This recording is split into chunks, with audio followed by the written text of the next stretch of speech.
This episode of The Unstarving Musician is powered by liner notes. Learn from the hundreds of musicians and industry professionals I've spoken with for The Unstarving Musician on topics such as marketing, songwriting, touring, sync licensing, and much more. Sign up for liner notes at unstarvingmusician.com. It's an email newsletter from yours truly in which I share some of the best knowledge gems garnered from the many conversations featured on The Unstarving Musician. You'll also be privy to the latest podcast episodes and liner notes subscriber exclusives. Sign up at unstarvingmusician.com. It's free and you can unsubscribe at any time. This is The Unstarving Musician. I'm Rabanzo. This is my podcast. It features conversations with independent music artists and industry professionals and relevant special topic episodes with yours truly, all intended to help indie music artists better understand the marketing, business, and creative processes that empower us to do more of what we love, make music. That was spot on. How are you doing? You got any gigs this weekend? Perhaps doing some recording? Maybe something for your YouTube channel? If you are, let me know. I would love to see it or hear it. I get to rehearse with a new singer for my new-ish blues ensemble this afternoon. I'm really looking forward to that. We could use the help. Speaking of recording, I spoke with a lovely and talented artist earlier this week who goes by the name Wow Ash Wow. She has a new single that comes out today, February 24, 2023. It's called Class Enrollment, and I encourage you to check it out. It's a hip-hop tune, hip-hop-ish. She's something else. I really enjoyed talking with her. It'll be in a future episode, but the song's pretty cool. The video's pretty cool.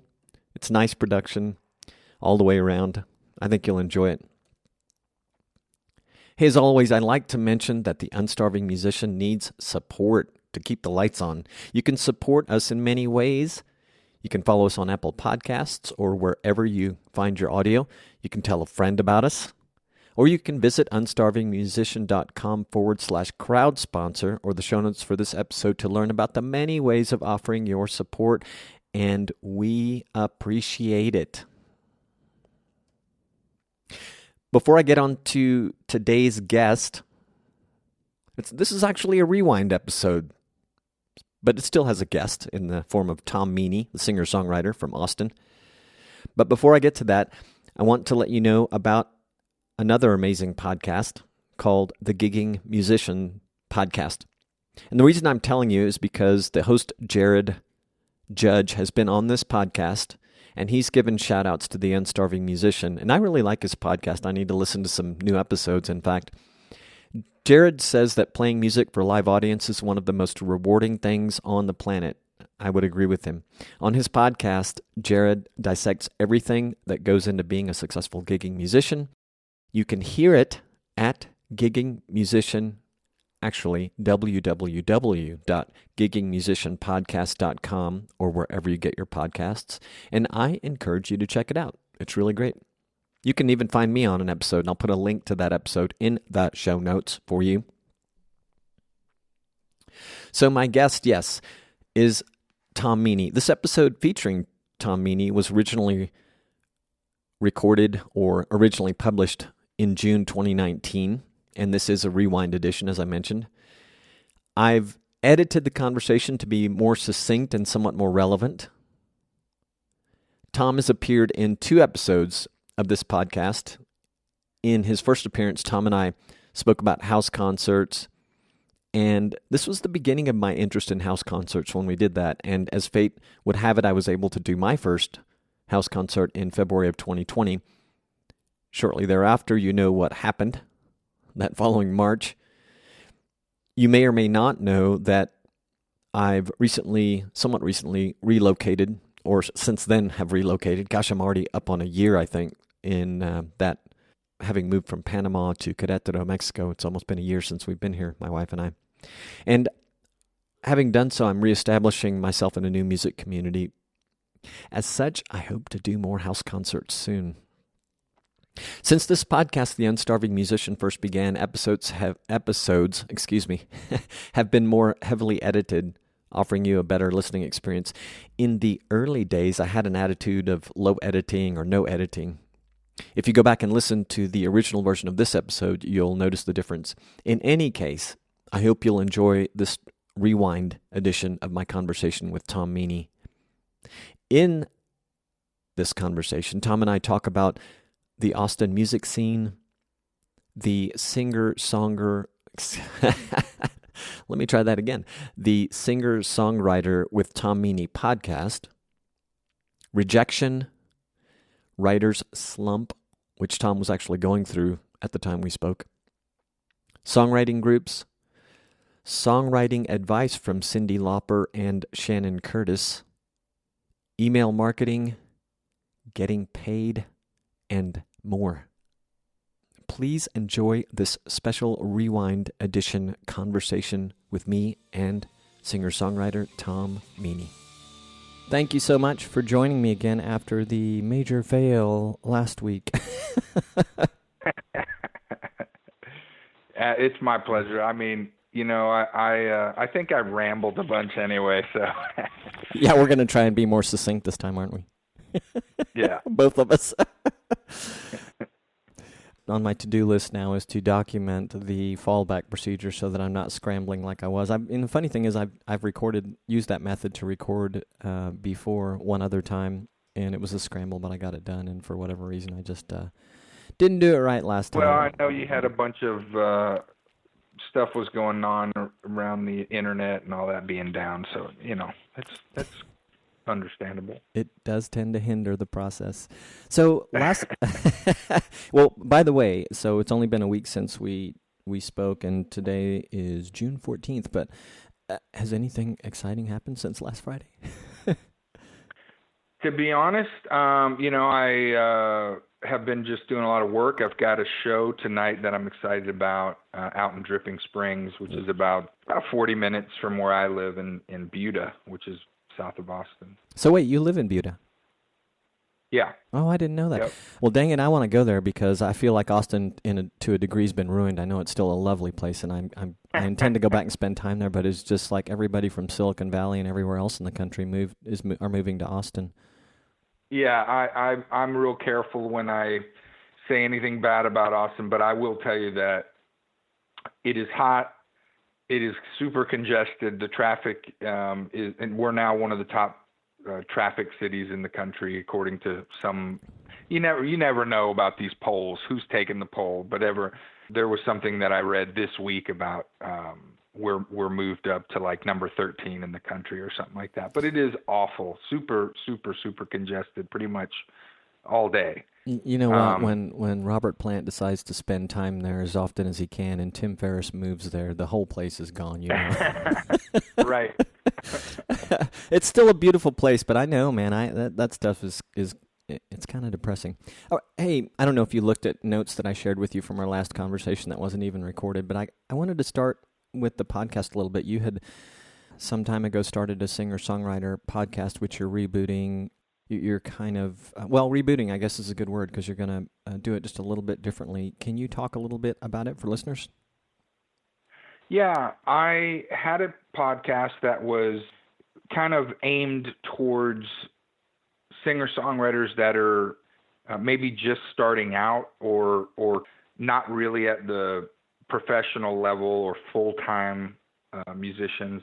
And I wanted to just kind of chronicle, I guess, some of my experiences. And again, I haven't been doing this forever, but it's been about 10 years now that I've been playing out live, and I've had some really cool things happen. And I've also had the experiences that a lot of other singer-songwriters have with, you have to deal with constant rejection, whether it be from radio stations playing your stuff or from not getting into certain venues or not getting into certain festivals.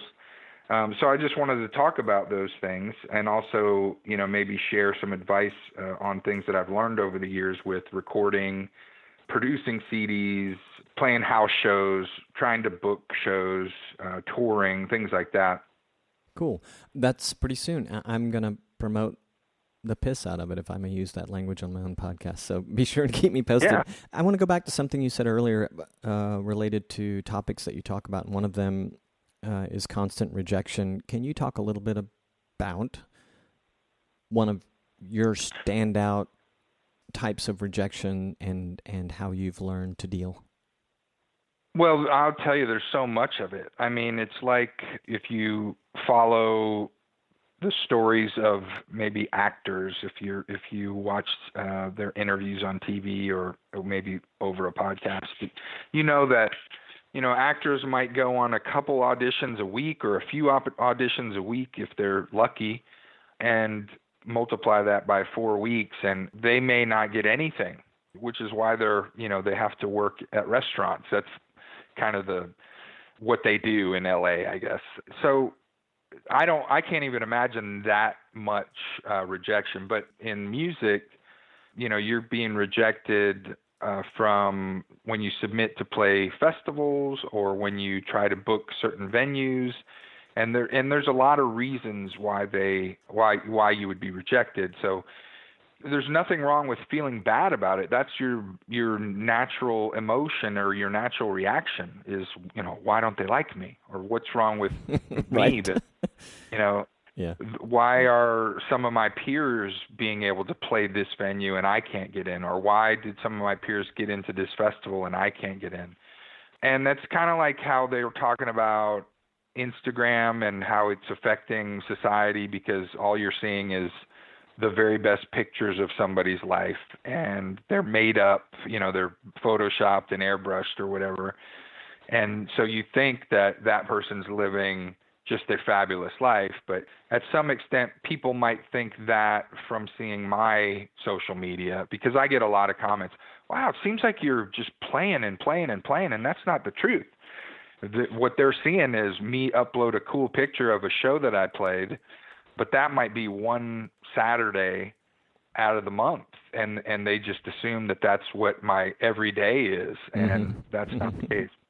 You can't. You have to understand when you're getting rejection that it is okay to grieve about it, I guess, or feel bad about it for a while. But there's no way to get past that. But just know that other people are also experiencing that, and that doesn't mean that you shouldn't feel bad. It just means feel bad and know that other people are experiencing that, and that eventually you get something great. If you're submitting to a bunch of festivals or maybe songwriting competitions, things like that I have done a bunch of, and I've had a lot more rejection than acceptance, just know that keep doing it, and one day you'll get in to a festival, or one day you'll get invited to some sort of competition, and that's the way it works. So, words of wisdom. And I guess another thing is just remembering, and you said this in a roundabout way, but remembering it's not about you, or it's not about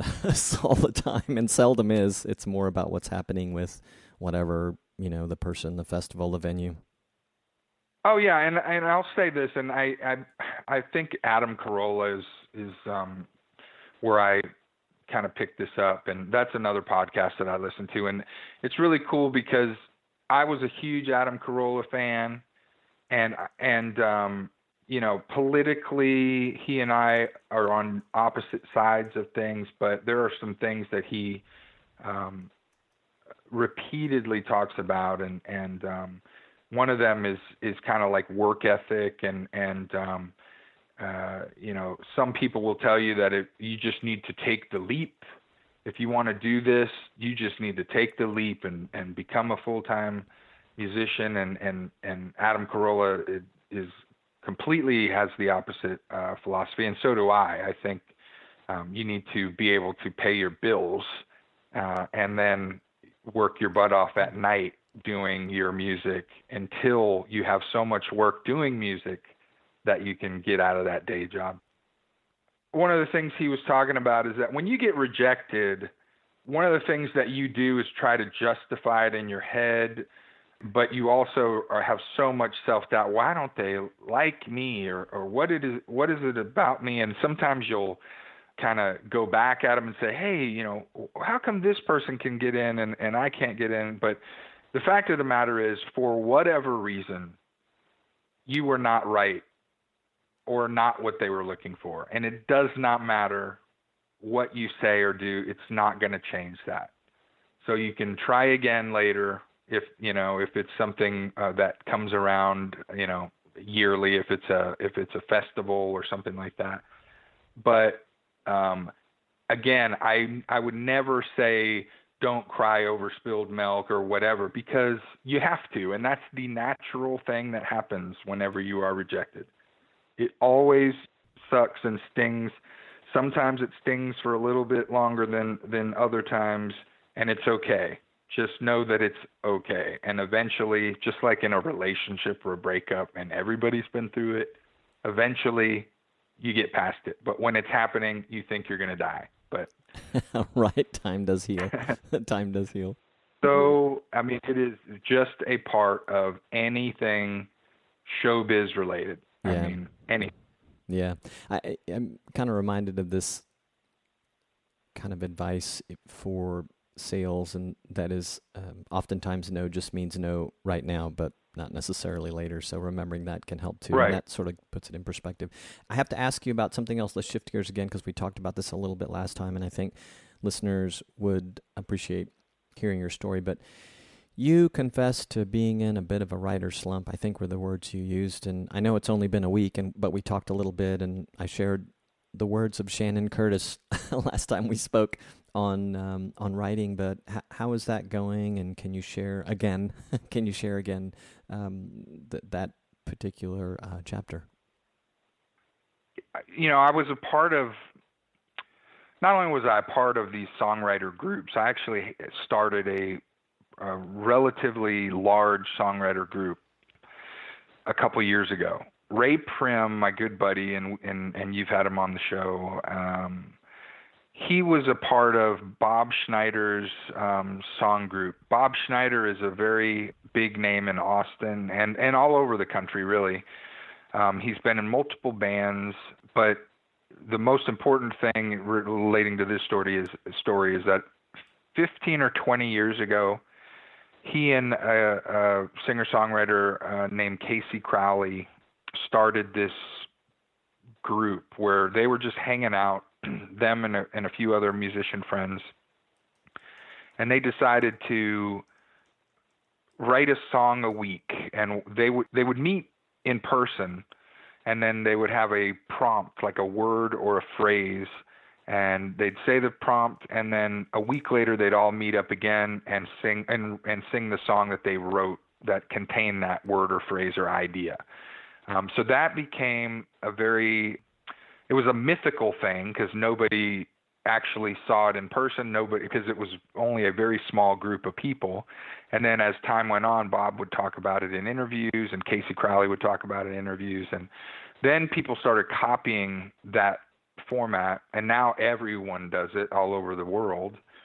And Ray got into Bob's group, and I met Ray, a few years after that. And then I wanted to get in Bob's group, but I was not able to get into Bob's group. Bob didn't know me. I was not a name in this town. And so Ray said, well, let's just start our own group, which we did. Ray called it Soul Writers. And then we would just email our songs in. But then one day I got the idea of let's make a Facebook group. And I made a big Facebook group called Soul Writers University. And I invited all the musicians I knew. And I think in year 2, we started out with 89 people. And if you can imagine, wow, 89 people writing a song with your prompt, I would pick prompts out randomly, or I would go to the internet and look up titles of poetry, or look in poetry and just pull out just a random word or 2 words. That was really cool, because, you start getting people where you go to shows in town, and it's someone that you know and someone that happened to be in your song group, and then their hit song has your prompt in it that you created, and I was doing that for years, just being in these song groups, writing a song a week. And then I stopped just because I was so busy with playing shows and working as well. And I felt like I just needed to take a little break and kind of hone the songs that I have written and perfect them. And then next thing you know, time passes and I just cannot write a song. And even being in the song groups, I would get kicked out of my own group because that's one of they call it the song game, really. And that's the game aspect of it is if you don't write a song in that week and turn it in by midnight on Sunday night, you're out and you have to wait until the next session. So I would get kicked out of my own group just constantly. And someone else would have to take over the creating the prompts, and that's really kind of a normal thing, actually. But so it's been quite some time since I've written a keeper, a quote unquote keeper. I've written, a handful of songs that I thought were great, and I'd play them at a show or two, and they just would lose their luster. So it's been a while, and we talked about that, a week ago. But just as a matter of fact, when about 20 minutes before you called, I was sitting on the couch in my office and kind of came up with what I think is a pretty cool idea that I'm going to try and dive deeper into. And that's a funny thing that happens to me is this couch in my office is not, I don't normally play my guitar there, even though one of my guitars is hanging up on the wall right next to it. I usually take my guitar into my bedroom and sit on the corner of the bed or the chair in there to play or to maybe sing a few songs to get them back into my head before a show. Mm-hmm. Sometimes when I am in a different place, that sparks something. I'll never forget, basically when I first started kind of playing out in this town, one of the first songs that I wrote was because I was waiting for somebody that was late. I was kind of going back to learn a little bit of guitar theory from my guitar teacher when I was a kid. We ran into each other as adults, and he was still teaching guitar, and I said, hey, man, let's meet a few times. I'll pay you, for the hour, and let's go over theory, because I never learned theory when I was young because I just didn't.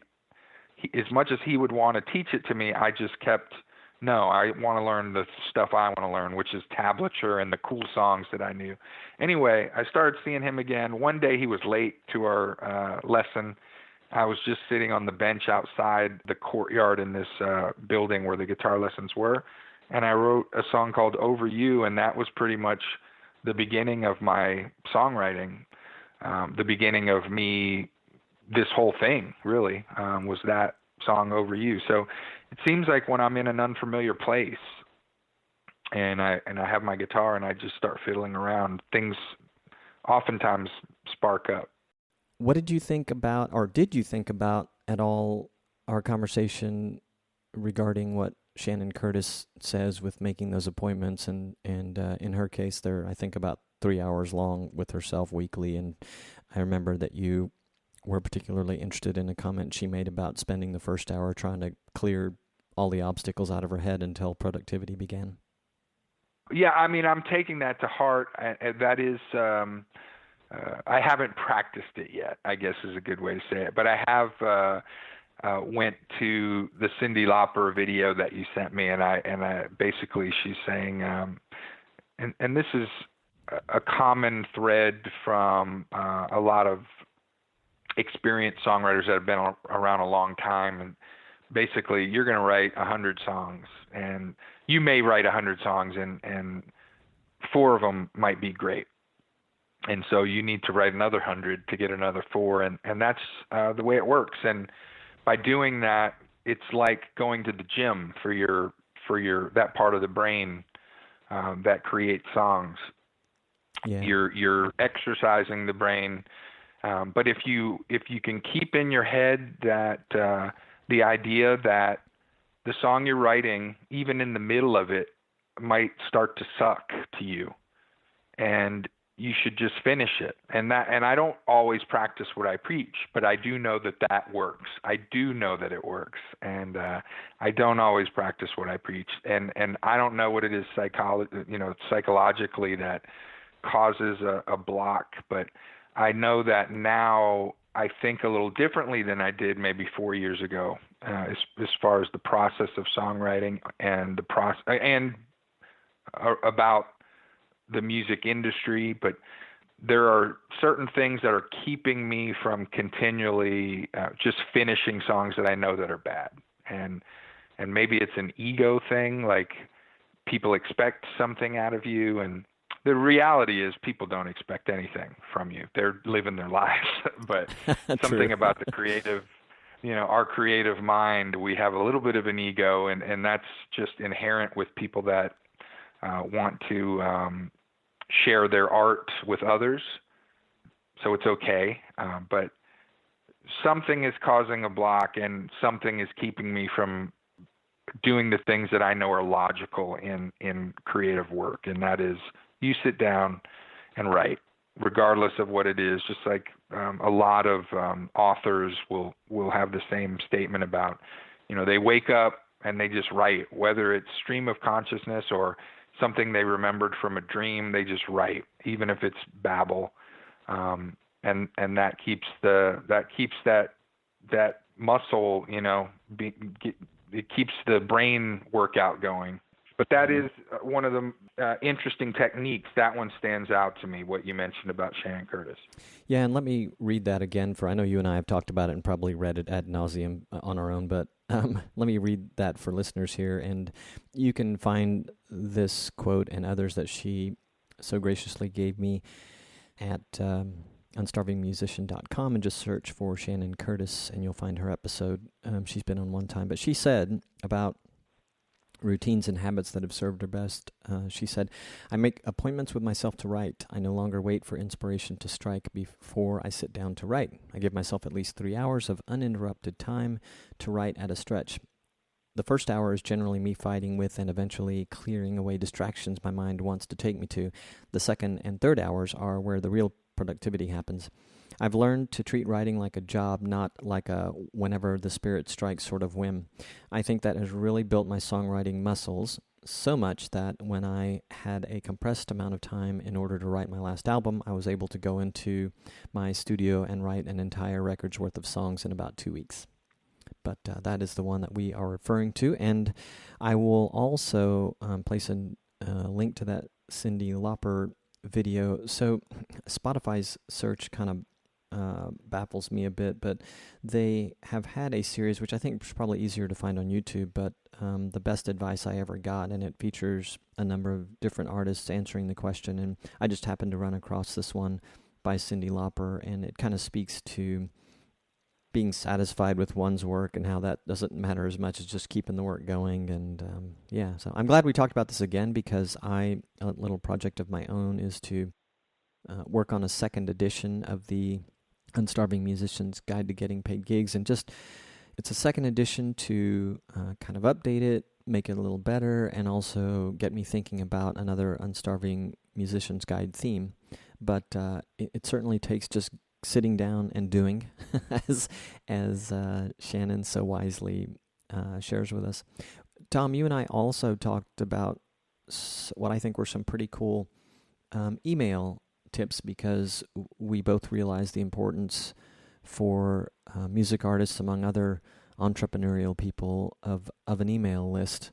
You had a really cool tip that we started the conversation that involved something very old school and non-technical, but it was creating a special sign-up form. Can you talk a little bit about that to kind of kick this topic off? Yeah, I remember being on tour with 3 other artists, and we were all playing on stage at the same time. So it was kind of a song swap, and we did 8 shows, and all of us on the merch table would have our own CDs, and there would be 4 sign-up sheets, because we each had our individual email sign-up sheets. At some point, somebody said, why don't we just use one sign-up sheet? And then we thought about it and thought, well, that may not be the most ethical way to do this, because say, a person wants to sign up for your sign-up sheet, but not somebody else's, which is, that's kind of a sad thing, but it is something that could happen, right? And then technically, sure, if we have one sign-up sheet, they're going to be getting what they consider spam from somebody, right? So we'd leave our 4 sign-up sheets on there, and then at the end of the night, we'd notice nobody could read really all of the email addresses or the names that people wrote down, whether it be just because they're a doctor and they're sloppy in the handwriting, or, they've had 4 beers. So we would have to take all 4 of our sign-up sheets and compare each one. If somebody signed up on all 4, on one, it would show that like, oh, that's an A, that's definitely an A. And then we'd have to go to another. It's kind of like code breaking to get the correct email address and name, right? So I don't remember where exactly I picked this up, but I do remember somebody saying, why don't we just ask people to write in block letters? And then I had the idea of, well, not only should we ask them to write in block letters, but we should print out an email sign-up sheet that has squares, kind of like certain forms that you fill out, for the IRS. For some reason, it just makes you, if you have to put one letter in one square, it just naturally causes you to write a little bit neater. Right. So I've printed out my sign-up sheets. They're squares, they're blocks, so that people can write in block letters.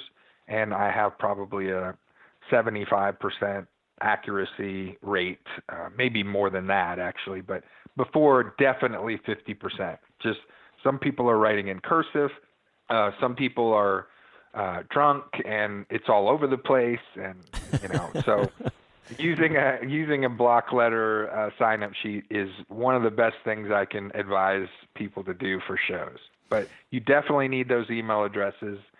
Social media uses algorithms in which, if you're not paying for your post to promote shows, most of the people are not going to see them, and that's just the way it is. I mean, my good friend Ray, who, I'm on his Facebook and I see a lot of his posts.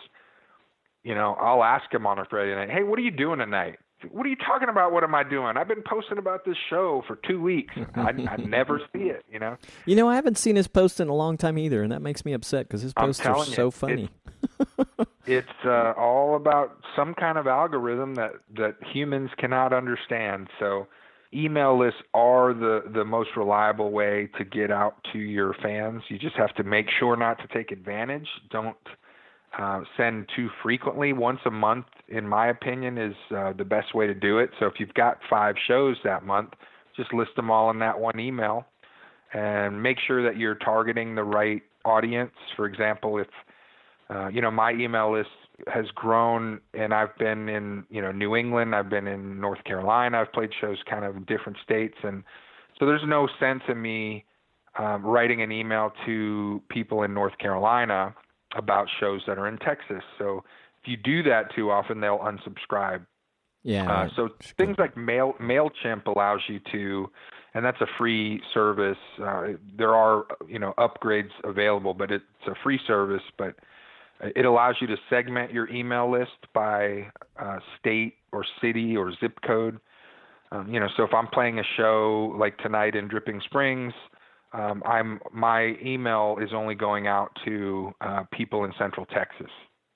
So in that sense, you could send more than one a month if you're sending it to different regions, but just be really careful about sending email to the wrong people.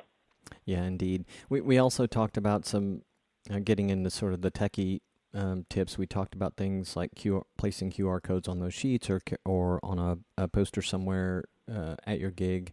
That redirects people to a sign-up form. And I had also mentioned one of the things I used to do and haven't done in a long time is just, between sets, if I was at a venue that was conducive to this, I'd go out and kind of schmooze with the crowd a bit. And if people were particularly enthusiastic about what they were hearing, particularly in my case, if they were especially interested in seeing me more, because I've been a drummer, or I am a drummer, and so I'm not up there singing songs, but a lot of times they're like, what else do you do?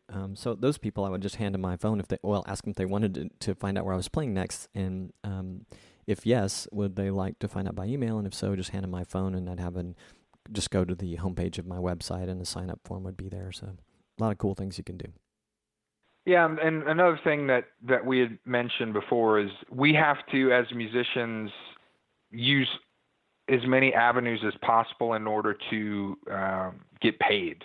right? So, and as time goes on and the industry changes a little bit because people have so many options of how they want to spend their time, and less and less people are going to shows, and that's just kind of the reality, and I'm not down on it. That's just the way the world works. So, we need to find different ways to thrive, and there are technology solutions to things like being tipped, and instead of having a tip jar, there are times when I leave my house and I don't have $1 in my pocket because I'm using credit cards for really everything, and so I can't tip you with my credit card if you're the band. But now with things like Venmo and PayPal and I don't know what the app, there's an Apple version of that, but if you put up a sign next to the tip jar that shows your Venmo account name or your PayPal email address, people can get on their phone and easily tip you where they couldn't if they didn't have cash in their pocket, but now they can, send you a tip. So those are great ideas. And you had mentioned QR codes for redirecting sign-up sheets, and I do know that people are including QR codes for like a page that links them to their Venmo account or PayPal account. But these are the kind of things that I want to talk about on my podcast. Just things that I've picked up, over the short amount of time that I've been doing this. And getting paid is definitely a very important topic. And, if you, and I'll give you an example, like last night I saw two great acts, right? And they both had the same band. The members of their band were the same guys. And that's because they got to pay those guys. They paid, and I promise you, and I don't think anybody will mind, but me bringing this up, but they paid those guys more than they made at the show.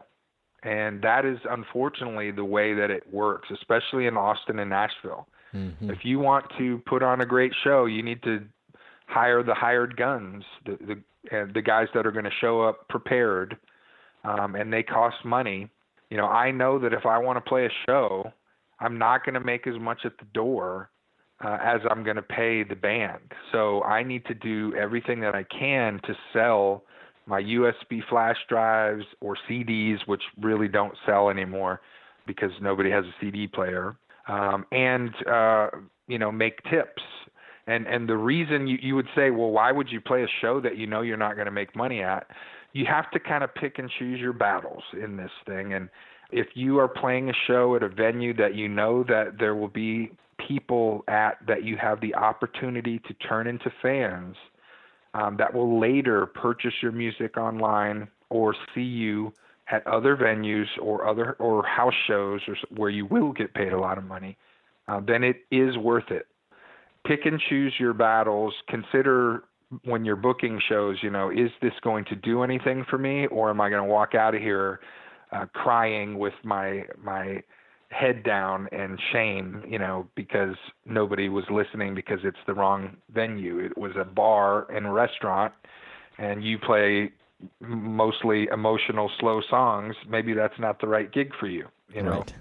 That's the gig for a rock band that can play in the background. But those are the kind of things I want to talk about in my podcast, and I just wanted to loop that back around. But I think it's a great thing for people to hear, so I'm glad that you reminded me of that and brought it back up. Yeah, absolutely. And not to necessarily dive any deeper on the topic of emails, but it's probably worth mentioning that you and I had also, or you specifically had brought up that there are some text services that I believe, I think most of which are paid, but I haven't looked at them in a long time, that can be great for making email list signups kind of elegant and easier, but worth researching. And I know that I know if Tom has done so since last time we spoke, he's going to tell me right now, but I know that you and I can look at this and share some info so that I can post in the show notes for people that are kind of interested in whatever we learn about the latest on those texting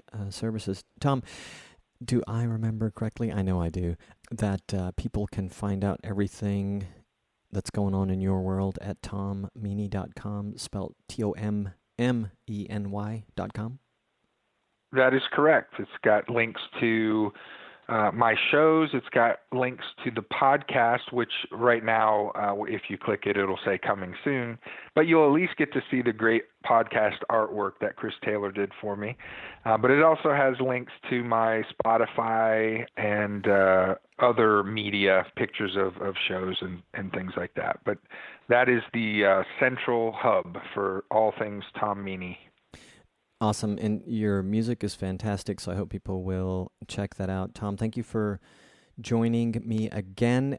Thanks for having me again. I love your podcast. I hope that everybody listening to this episode hits the subscribe button on whatever podcast medium you're using. And I hope we can do this again. My pleasure. Thank you so much for that. And you bet we'll get to do it again. Take care. If you do not yet have a website for your music, check out Bandzoogle. It was created to help musicians and bands build their website and manage direct-to-fan marketing and sales.